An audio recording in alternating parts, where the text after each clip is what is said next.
Je m'appelle Véronique Massé, j'ai 24 ans et j'ai diabète de type 2. 65 ans et bientôt 66. Et je fais un diabète de type 2, ça fait à peu près... Je sais que je suis diabète de type 2 Je suis diabétique depuis de l'été type passé. 2 depuis l'âge de 50 ans. Je te fais un test qui va donner ton hémoglobine glyquée, soit la moyenne du taux de sucre dans ton sang pour les 3 derniers mois. Malheureusement, c'est une maladie qui est en croissance dramatique. C'est une pandémie. C'est une maladie qui a des conséquences dramatiques. C'est une maladie qui est très, très, très mal connue et les gens ne savent pas souvent comment faire pour prendre leur santé en main. C'est un état de choc sur le coup. C'est comme, à quelque part, un bouleversement, parce que là, ça emmène beaucoup de changements. On nie beaucoup, beaucoup. Moi, j'ai nié pendant des années que, bon, il n'y avait rien là. Mon diabète n'était pas assez sévère pour que je fasse des gros efforts. Sur le coup, je pense qu'on ne se rend pas compte de l'impact. Moi, c'est ça que c'est un peu l'impact. Qu'est-ce que ça m'a fait? Je me suis pas rendu compte de qu'est-ce que ça voulait dire vraiment.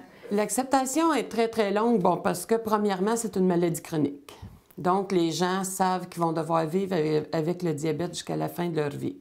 Déjà, apprendre ça, c'est un choc. Ensuite, il se vit énormément de culpabilité avec le diabète.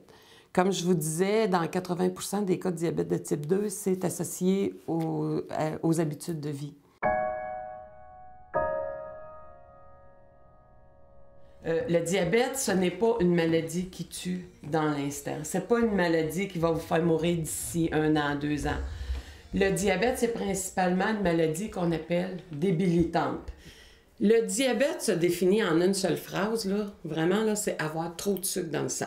Notre sang, dans notre corps, il est à peu près aussi clair que de l'eau. On voit celui-ci, c'est celui qui représente à peu près 8,5. Là. Et les gens qui se tiennent avec des glycémies très élevées, et j'ai des gens qui sont régulièrement à 15-20 comme glycémie, ça veut dire que le sang a vraiment beaucoup de difficultés à circuler dans les vaisseaux sanguins et tout ça.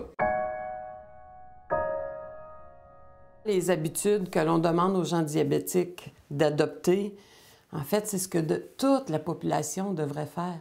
Parce qu'on ne demande pas de régime strict et sévère aux diabétiques. On leur demande une alimentation bien équilibrée. On ne change pas tout, là. On ne transforme pas tout. On ne fait que faire des modifications à notre alimentation. On peut manger exactement le même pâté chinois qu'avant, sauf que quand je le mange, je prends ma portion, ma patate pilée, je sais que la portion que j'ai prise, j'ai mon 15 glucides dans mes patates.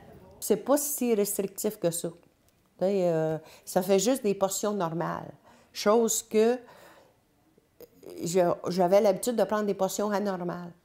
J'ai vu des restaurants offrir des portions et évaluer les glucides et il y en avait pour 4 repas là-dedans. Sincèrement, là. Et les gens, on ne peut pas les blâmer, ils s'en rendent pas compte. Ils font juste réagir à toute la publicité, à tout l'impact de la publicité, les restaurants qui se vendent d'avoir les plus grosses portions pour moins cher, c'est un réflexe bien, bien, bien humain.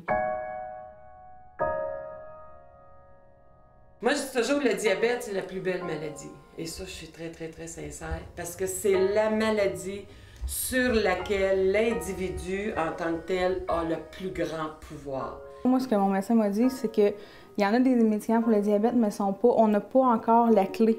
C'est pas encore efficace à 100 %. Donc, qu'est-ce que tu as à faire, toi, c'est de te prendre en main. Je me sens en meilleure forme. Juste de faire de l'exercice, là, je marche beaucoup, beaucoup. Moi, hier après-midi, j'ai fait de l'exercice. J'ai été marcher 35 minutes. Aujourd'hui, je fais du yoga stretch. Je vais faire du tapis roulant ce soir. Tous les jours, il faut que je fasse de l'exercice. Il y a des journées, ça me tente moins, c'est sûr, c'est normal, c'est humain. Mais le lendemain, je me reprends, puis je continue. Si tous les gens adoptaient très tôt ces habitudes-là, c'est incroyable. Là. La trajectoire de la pandémie, au lieu d'être comme ça, bien, elle serait peut-être comme ça. Et moi, je dis toujours que j'espère, au cours de ma vie, arriver à modifier un petit peu la trajectoire de la pandémie de diabète. C'est mon grand rêve.